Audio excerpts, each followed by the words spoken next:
اللہ سبحانہ و تعالیٰ کے حکم پر انہوں نے ایسا ہی کیا اور وہ چیز ایک وسیع و عریض زمین کی صورت اختیار کر گئی۔ پھر اللہ رب العالمین نے محض 6 دنوں میں آسمان، زمین، چاند، سورج، سیارے اور ستارے یعنی اس کائنات میں جو کچھ ہے سب کچھ پیدا کر دیا۔ پھر 1000 سال بعد اللہ رب العالمین نے بے دھواں آگ پیدا کی اور اس سے جنات کو پیدا فرمایا۔ جنوں میں ایک نبی بھیجے گئے جن کا نام یوسف تھا۔ اللہ سبحانہ و تعالیٰ نے اس نبی کو شریعت کے احکام سکھائے اور انہیں دنیا میں بھیجا۔ اس طرح جنات کی زندگی چلنے لگی، لیکن بہت سالوں کے بعد جنات اللہ سبحانہ و تعالیٰ کے احکام بھول گئے اور سب کے سب گمراہ ہو کر گناہوں میں ڈوب گئے۔ تب وہی یوسف نامی جن سب سے کہنے لگے، اے جنوں کی جماعت، اللہ سبحانہ و تعالیٰ سے ڈرو، گناہوں سے باز آ جاؤ۔ کیا تم بھول گئے ہو اللہ سبحانہ و تعالیٰ یکتا ہے، اس کے سوا کوئی معبود نہیں؟ پس توبہ کرو اور سیدھے راستے پر واپس آ جاؤ اور اللہ سبحانہ و تعالیٰ کے احکام مانو۔ لیکن جنوں کی جماعت نے اس کی بات نہ مانی اور سب نے مل کر اسے قتل کر دیا۔ ادھر فرشتے کہنے لگے، اے اللہ سبحانہ و تعالیٰ، جنات کی جماعت دنیا میں گناہوں میں مبتلا ہو کر فساد برپا کر رہی ہے اور قتل کر رہی ہے۔ اللہ رب العالمین نہایت رحیم و کریم ہیں، اس کی رحمت بے پایہ ہے۔ فرشتوں کی یہ بات سن کر اللہ سبحانہ و تعالیٰ نے جنوں کو ان کے گناہوں کی سزا نہ دی، بلکہ دوبارہ ایک اور پیغمبر بھیجا، لیکن وہ کامیاب نہ ہو سکے۔ صرف چند جن ہی ان کی ہدایت قبول کر کے سیدھے راستے پر آئے اور باقی سب گمراہ ہو گئے۔ یوں تقریباً 36,000 سال کے عرصے میں جنات نے بے شمار پیغمبروں کو قتل کر ڈالا۔ پھر اللہ رب العالمین نے فرشتوں سے فرمایا، جاؤ جو گناہوں میں مبتلا ہیں ان کو سزا دو۔ اللہ سبحانہ و تعالیٰ کے اس حکم کو پاتے ہی فرشتوں نے کروڑوں جنات کو سزا دی۔ صرف وہی مومن جن جو گنہگار جنوں کے خوف سے جنگلوں، پہاڑوں اور گفاؤں میں بیٹھ کر اللہ سبحانہ و تعالیٰ کی عبادت کرتے تھے، وہی فرشتوں کے ہاتھ سے بچ گئے۔ اس وقت فرشتوں نے دیکھا کہ ایک کم عمر حسین و جمیل جن تنہا کھڑا ہے۔ اس کا نام ابلیس تھا۔ اسے دیکھ کر فرشتوں کے دلوں میں رحم پیدا ہوا۔ تب فرشتوں نے عرض کیا، اے ہمارے رب، اے معبود، یہ کمسن جن بالکل بے سہارا ہے، اس پر ہمیں بہت شفقت آ رہی ہے، کیا ہم اسے آسمان پر لا کر پرورش کریں؟ فرشتوں کی درخواست پر اللہ رب العالمین نے اجازت عطا فرمائی کہ اسے آسمان پر لے آؤ۔ ابلیس تیز حافظے والا تھا، جو ایک بار سنتا وہ ہمیشہ کے لیے یاد رکھتا۔ ادھر جو جنات زندہ بچے تھے، ان کی نسل بڑھ کر پھر سے دنیا جنات سے بھر گئی۔ ادھر فرشتے ابلیس کو پہلے آسمان پر لے آئے۔ وہاں پہنچ کر فرشتوں نے اسے اللہ کی عبادت اور بندگی کے سبھی اصول اور ضوابط سکھائے۔ ابلیس نے بہت کم وقت میں یہ تعلیم حاصل کر لی اور پھر پورے 1000 سال پہلے آسمان پر اللہ کی عبادت کرتا رہا۔ ابلیس کی عبادت میں یکسوئی اور اخلاص دیکھ کر فرشتے حیران ہو گئے اور کہنے لگے، ہم تو صرف اللہ کی عبادت کے لیے پیدا کیے گئے ہیں، ہماری تعلیم و ریاضت سب کچھ عبادت ہی ہے۔ مگر کیا تعجب کی بات ہے کہ ابلیس نے ہم سے عبادت کے طریقے سیکھے اور اب وہ ایسی عبادت کر رہا ہے کہ اس کے مقابلے میں ہماری عبادت کچھ بھی نہیں۔ ہم نے تو اپنے درمیان کسی کو ایسی عبادت کرتے نہیں دیکھا۔ ایسا لگتا ہے کہ ابلیس سے ہمیں بہت کچھ سیکھنا ہے۔ فرشتے اس کی عبادت سے اتنے متاثر ہوئے کہ بڑے اہتمام کے ساتھ 1000 سال بعد اسے پہلے آسمان سے دوسرے آسمان پر لے گئے۔ دوسرے آسمان پر آ کر وہ اس سے بھی زیادہ عبادت میں مشغول ہو گیا۔ وہاں کے فرشتے یہ دیکھ کر ہر طرف سے تعریف و تحسین کرنے لگے۔ بہت سے فرشتے اس کی مدح سرائی کرنے لگے اور اس کا نام عابد رکھ دیا۔ پھر ابلیس نے 1000 سال عبادت کی۔ اس کے بعد فرشتے اسے دوسرے آسمان سے تیسرے آسمان پر لے گئے۔ وہاں پہنچ کر وہ اور زیادہ یکسوئی اور خشوع کے ساتھ اللہ کی عبادت میں لگ گیا۔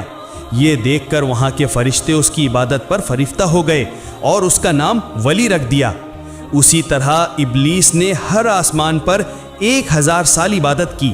آخر کار جب وہ 7ویں آسمان پر پہنچا تو سکون و اطمینان کے ساتھ رہنے لگا۔ ابلیس نے ہر پہلو سے بہت زیادہ علم اور تجربہ حاصل کر لیا۔ تب فرشتوں نے اللہ کی بارگاہ میں دعا کی، اے ہمارے رب، اے اللہ، اگر تو اپنے محبوب ابلیس کو عرش معلی پر اٹھا لے تو ہم اس سے بہت قیمتی نصیحتیں سن کر بہت کچھ سیکھ سکتے ہیں، کیونکہ اس نے ہم سے کہیں زیادہ علم حاصل کیا ہے۔ اللہ تعالیٰ نے فرشتوں کی اس درخواست کو قبول فرمایا اور ابلیس کو عرش معلی کے قریب لے آئے۔ وہاں پہنچ کر ابلیس یاقوت سے بنے ایک بلند ممبر پر عبادت میں مشغول ہو گیا اور وعظ و نصیحت کرنے لگا۔ یہ سب دیکھ کر فرشتوں نے اسے ملائکہ یعنی فرشتوں کا استاد تسلیم کر لیا۔ ادھر زمین پر جو جنات باقی رہ گئے تھے وہ دوبارہ سخت گناہوں میں مبتلا ہو گئے۔ تب اللہ رب العالمین نے ابلیس سے فرمایا، اے ابلیس، میں تیری عبادت، بندگی اور اطاعت دیکھ کر بہت راضی ہوں۔ اب تو دنیا میں جا اور اپنی قوم جنات کو سیدھا راستہ دکھا۔ اللہ رب العالمین کا یہ حکم پا کر ابلیس بولا، اے معبود، اے اللہ، میں آپ کے حکم کی ضرور تعمیل کروں گا، لیکن اے اللہ، مجھے ایسی طاقت عطا فرما دیجئے کہ میں دن بھر دنیا میں جنات کو تعلیم دینے کے بعد شام کو دوبارہ یہاں لوٹ کر آپ کی عبادت میں مشغول رہ سکوں۔ اللہ رب العالمین نے ابلیس کی یہ درخواست قبول فرما لی۔ چنانچہ ابلیس بہت خوشی کے ساتھ دنیا میں آیا اور جنات سے کہنے لگا، اے جنوں کی جماعت، کیا تم بھول گئے ہو اس عذاب کو؟ ابھی وقت ہے، اللہ کی طرف لوٹ آؤ۔ اللہ کے سوا کوئی معبود نہیں، گناہ کے کام چھوڑ کر نیک راستے پر واپس آؤ۔ اس طرح وہ جنوں کو بہت دنوں تک ہدایت کرتا رہا، لیکن لگاتار جد و جہد اور سخت محنت کے باوجود تھوڑے سے جنوں کے سوا تقریباً سبھی ابلیس کی مخالفت کرنے لگے اور شدید گناہوں میں مبتلا ہو گئے۔ تب اللہ رب العالمین نے ابلیس سے فرمایا، اے ابلیس، میں تیری عبادت، بندگی اور اطاعت دیکھ کر بہت راضی ہوں۔ اب تو دنیا میں جا اور اپنی قوم جنات کو سیدھا راستہ دکھا۔ اللہ رب العالمین نے ابلیس کی یہ درخواست قبول فرما لی اور جنات کو ہلاک کرنے کے لیے بے شمار فرشتوں کو دنیا میں بھیجا۔ ان فرشتوں کے ساتھ ابلیس بھی تھا۔ پس فرشتوں اور ابلیس کے آنے کے بعد دنیا کے سبھی گنہگار جن ایک ایک کر کے مر گئے۔ دنیا کا کام پورا کرنے کے بعد ابلیس پھر ایک سوئی کے ساتھ اللہ کی عبادت میں مشغول ہو گیا۔ اللہ تعالیٰ کے حضور ابلیس کے کتنے ہی سجدے تھے کہ کسی کے لیے ان کا شمار ممکن نہیں تھا۔ آسمان، زمین اور عرش معلیٰ کے قریب کوئی ایسی جگہ نہیں تھی جہاں ابلیس نے بے شمار سجدے نہ کیے ہوں۔ پھر ابلیس نے اللہ رب العالمین سے دعا کی، اے میرے رب، اے اللہ، تیرے بے پایاں فضل و کرم سے میں ایک نہایت ادنا درجے سے عزت و شرف کے اعلیٰ مرتبے تک پہنچ گیا ہوں۔ تیرے فضل و کرم سے میں تیرا قرب حاصل کر سکا۔ اب میرے دل کی شدید خواہش ہے کہ اگر تو مجھے اپنی مقدس لوح محفوظ کا دیدار کرا دے تو میری زندگی بابرکت اور کامیاب ہو جائے۔ مہربانی فرما کر میری یہ آرزو پوری فرما۔ رحمتوں والے عظیم اللہ تعالیٰ نے ابلیس کی یہ دعا قبول فرمائی اور فرشتے مقرب میکائیل کو حکم دیا، اے میکائیل، ابلیس کو لے جا اور لوح محفوظ کے قریب کر دے۔ چنانچہ میکائیل فرشتے نے یہ حکم پاتے ہی ابلیس کو لے جا کر لوح محفوظ کے قریب کر دیا۔ ابلیس اللہ کی اس عظیم الشان مخلوق لوح محفوظ کو دیکھنے لگا اور دعا کرنے لگا۔ اچانک اس کی نظر ایک جگہ پڑی جہاں لکھا تھا، اللہ کا ایک بندہ 6 لاکھ سال تک اللہ کی عبادت کرے گا، لیکن اللہ کا ایک حکم نہ ماننے کے سبب وہ جنت سے نکالا جائے گا، اور وہ بندہ آسمان و زمین میں ملعون یعنی اللہ کی لعنت کا سزاوار کے نام سے جانا جائے گا۔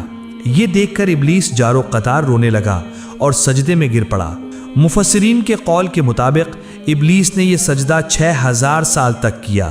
6000 سال بعد جب اس نے سر اٹھایا تو دیکھا کہ اس کی سجدہ گاہ پر لکھا ہوا ہے، لعنت اللہ علی ابلیس، یعنی ابلیس پر اللہ کی لعنت ہو۔ یہ دیکھ کر ابلیس نے اللہ سے دعا کی، اے میرے رب، یہ ابلیس کون ہے؟ میں اسے اچھی طرح سمجھانا چاہوں گا۔ اس کے جواب میں اللہ تعالیٰ نے فرمایا، بہت جلد تم اسے دیکھو گے۔ یہ سن کر ابلیس وہیں کھڑا رہا اور 1000 سال تک یہی پڑھتا رہا، لعنت اللہ علی ابلیس، یعنی ابلیس پر اللہ کی لعنت ہو۔ یہاں ذکر کرنا ضروری ہے کہ اس وقت ابلیس اس نام سے مشہور نہیں ہوا تھا۔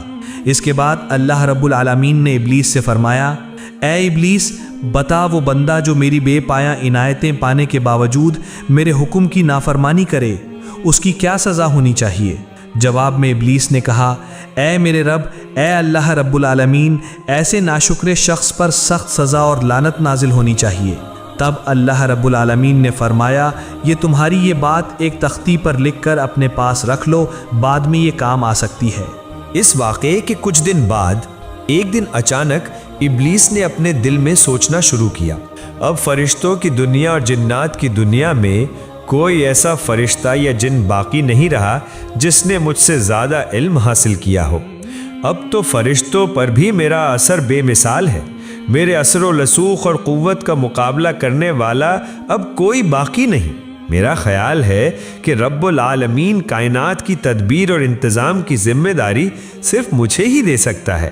اس واقعے کے کچھ دنوں بعد اللہ تعالیٰ کے ایک گروہ فرشتے لوح محفوظ پر ایک تحریر دیکھتے ہیں جس میں لکھا ہوتا ہے، بہت جلد ایک شخص پر اللہ کی لعنت نازل ہوگی۔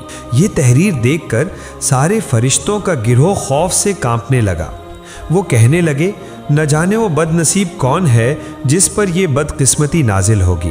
سب فرشتے فکرمند اور پریشان ہو کر روتے روتے اپنے استاد ابلیس کے پاس حاضر ہوئے۔ ابلیس نے انہیں دیکھ کر کہا، کیا بات ہے، تم سب یوں کیوں رو رہے ہو؟ تب فرشتوں نے کہا، اے استاد، لوح محفوظ میں لکھا ہے کہ ایک شخص پر اللہ کی لعنت نازل ہوگی، اسی سوچ اور خوف کی وجہ سے ہم رو رہے ہیں۔ استاد، آپ ہمارے لیے دعا کریں کہ ہم اللہ کی لعنت سے بچ سکیں۔ ابلیس نے یہ سب سن کر مسکرا دیا اور اللہ تعالیٰ کے دربار میں دعا کی، اے میرے رب، اے مہربان اللہ، تو ان فرشتوں میں سے کسی پر بھی لعنت نہ فرما۔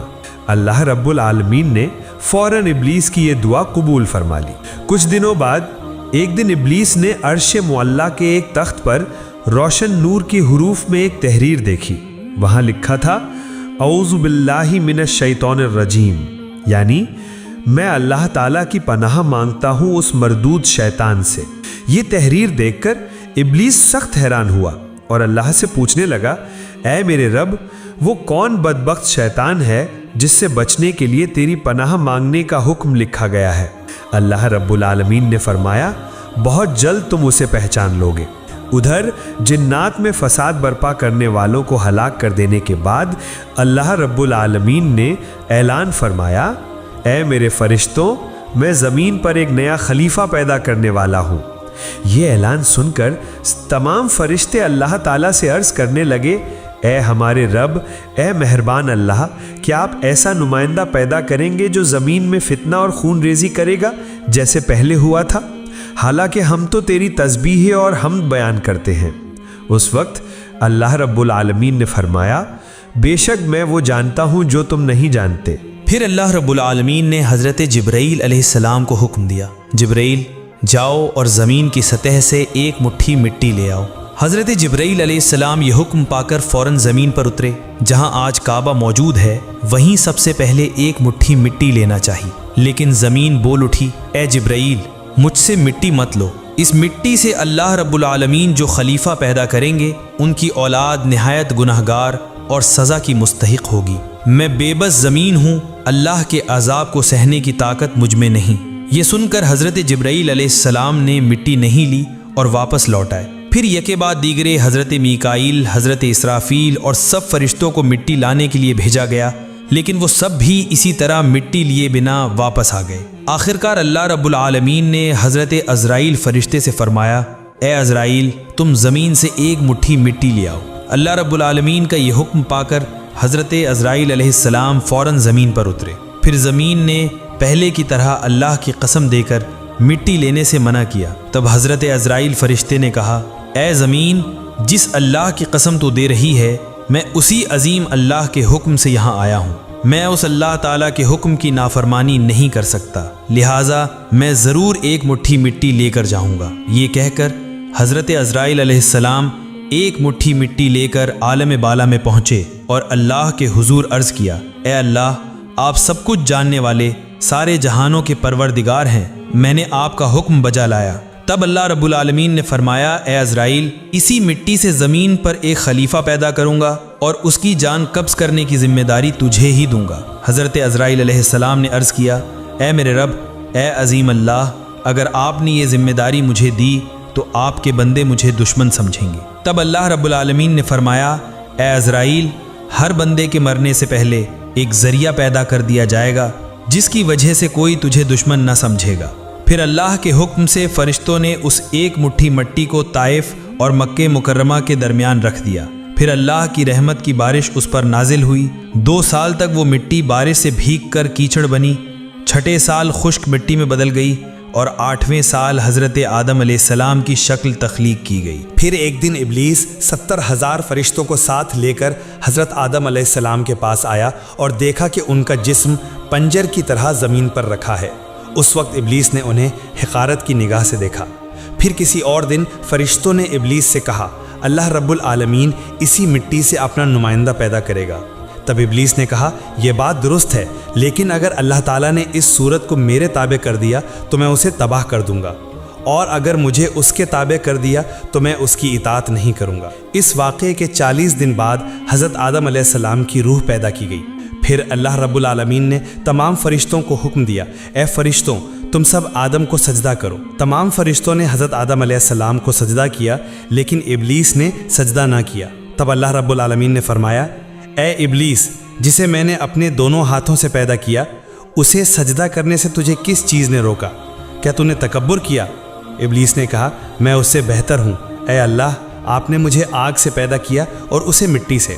تب اللہ رب العالمین نے فرمایا، اے ابلیس، یہاں سے نکل جا، کیونکہ تو اب ملعون ہے، تجھ پر قیامت تک لعنت رہے گی۔ اس وقت ابلیس نے کہا، اے اللہ، یہ تو آدم ہی کی وجہ سے ہے کہ میں تیرے دربار سے نکالا گیا اور ملعون ہوا، یہ میری بدبختی ہے۔ تب اللہ رب العالمین نے فرمایا، اے ابلیس، اس تحریر کی طرف دیکھ جس میں لکھا ہے۔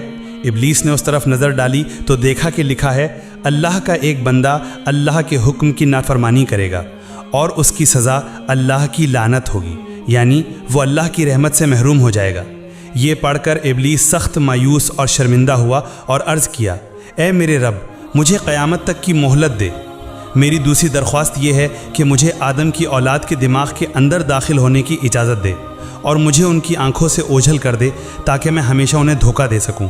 تیری عزت کی قسم، میں سب کو گمراہ کر دوں گا سوائے ان کے جو ایماندار اور اللہ والے ہوں گے، جو تیرے راستے پر قائم رہیں گے۔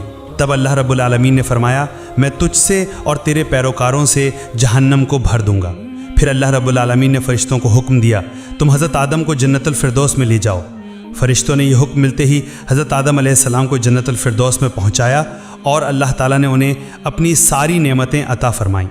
پیارے ناظرین، اگر آپ چاہتے ہیں کہ اس کے بعد کا حصہ بھی سنیں تو اپنی رائے کامنٹس میں ضرور دیں، اور اللہ کرے کہ ہم سب شیطان کے دھوکے سے بچیں، یعنی ہم سب برے راستے چھوڑ کر صرف اللہ کے دکھائے ہوئے سیدھے راستے پر چلیں۔ اللہ رب العالمین ہم سب کو یہ توفیق عطا فرمائے، آمین۔